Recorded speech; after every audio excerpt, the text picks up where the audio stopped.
Hello, buenas noches mga ka-Gravity, mayang gabi. Hello! Pagpasok ko sa Tavi Cafe, may nakita ako, itong dalawa, kumakain. So, ito sila, no, natutuwa lang ako. So, I asked permission na kuhanan ko sila ng video kasi nagkikyutan talaga ako sa kanila. And these two ladies, these two girls are very, very pretty talaga. Lalo na itong strawberry hat na to. Kasi naalala ko lang itong mga kambal ko, no.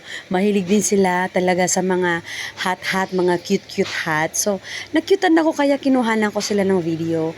At saka nandito na naman ako sa Tavi Cafe kasi dito lang kasi siya malapit sa cocktail bar ko. So, yan, napadaan ako kasi ang init-init sa labas, kaya nag-order ako ng drinks. Yan, etong mango, tsaka winter melon pala yung in-order ko. Nakalimutan ko na.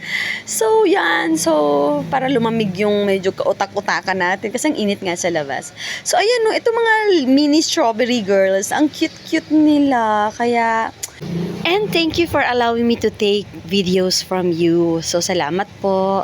Kaya kita-kita kits tayo ulit. Bye, mga strawberry girls!